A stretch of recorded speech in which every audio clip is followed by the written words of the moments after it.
Hello everyone! Sa araw na ito, gagawa naman tayo ng merienda, ang banana combo. Ito ay overripe na saging. Gagawin nating kaaya-ayang pang merienda sa hapon. Ayan, paborito ito ng mga idonggo.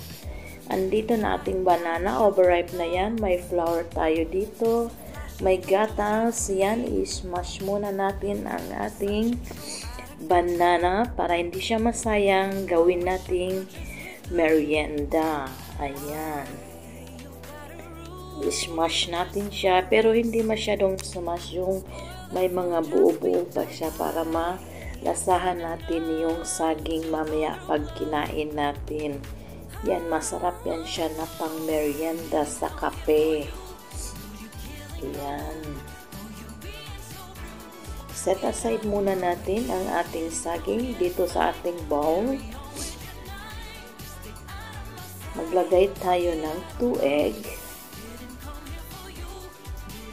Ang ating egg is room temperature na yan. Ayan, maglagay tayo ng 2 egg. I-whisk natin. Dagdag natin ang ating 1 cup sugar.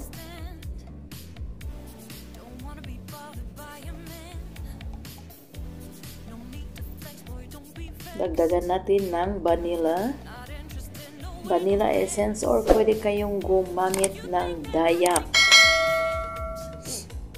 Kung wala naman kayong vanilla, pwedeng lemon. At ang ating gatas, 250 ml yan ang ating gatas. Yan, i-mix lang natin hanggang matunaw yung ating sugar. Then, dahan-dahan nating ilagay ang ating flour. Ang ating flour is 2 cup yan.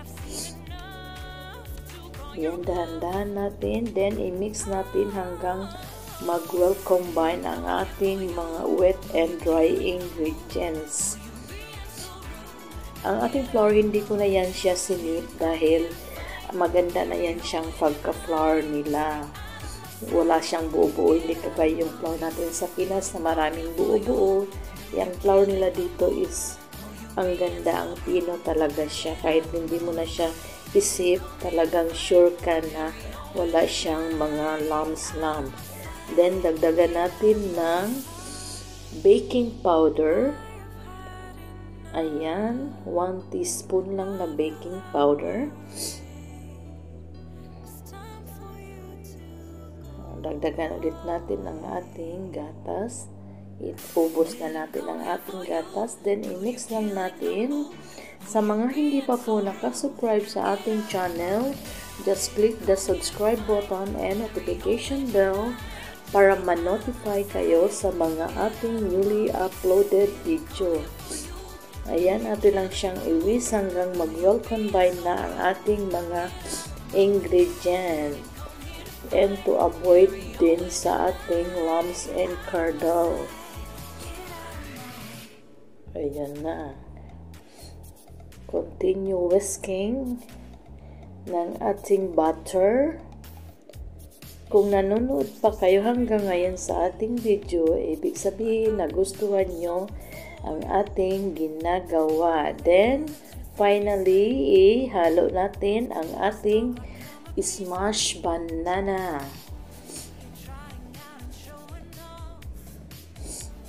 Palagi kasi ditong may mga overripe na banana. Instead na itapon natin, gawin nating napakasarap na merienda. Pwede sa kape, pwede pang hapunan, or pwede pang kima-kima, sabi nga nila, habang nanonood kayo ng video or something.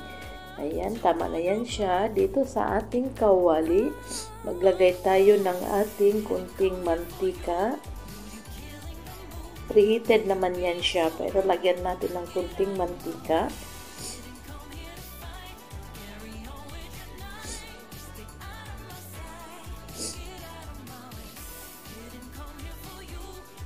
Then, mag-scoop lang tayo ng kunti kasi aalsa pa yan ang ating butter.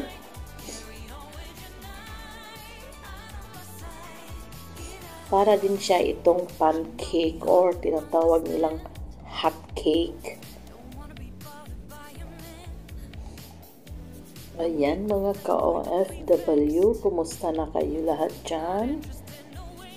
Ayan, then i-flip lang natin pag luto na ang kabila. Hanggang mag-brown lang yan, pero ang ganda ng kulay ng ating pancake or ang ating combo banana. Ayan, flip lang natin. O, tignan nyo. Nice color talaga. Eksakto na eksakto lang yan.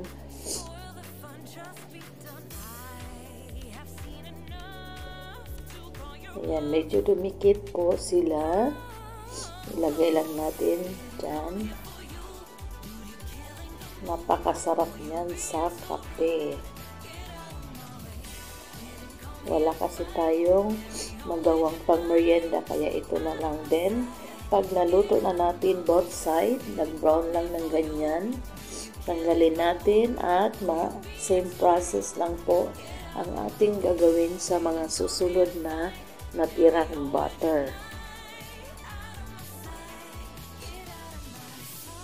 Yan na mga ka-OFW, mga ka-Elongga. May sipon pa ang inyong kusinera dahil Ramadan ngayon. Medyo nagpupuyat tayo at kulang tayo sa tulog. Ayan na ang ating second batch ng ating combo banana. Yung iba niluluto ito parang may ano pa siya, parang bilog-bilog pa nakikita. Tayo kasi ang banana natin na ginamit yung anong tawag nila yan, lakatan na yung kinakain. Pero overripe na kaya ginawa natin siyang pang merienda. Ayan na. Sana magustuhan nyo ang ating or may natutunan kayo dito sa ating pang merienda special. Yan, i-flip lang natin ulit. Very nice ang ating paggagawa ng ating combo banana. Again, sa mga hindi pa nakasubscribe sa ating channel, just click the subscribe button and notification bell para ma-notify kayo sa ating mga newly uploaded video. Ayan, ito na. Tapos na nating naprito.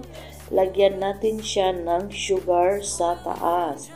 Budburan natin ng sugar. Optional lang yung sugar. Kung gusto nyo yung matamis, kung ayaw nyo naman lagyan ng sugar, ayan, pwede namang hindi. Pero talagang nilalagyan yan ng mga Ilonggo ng sugar. Ayan, maraming salamat sa ulitin. Bon appetit. Hope you enjoy watching. Ayan, ang inyong kusinera. Patawa-tawa pa siya. Dahil nakaluto na naman ng masarap na merienda. Okay, bye-bye. Maraming salamat again.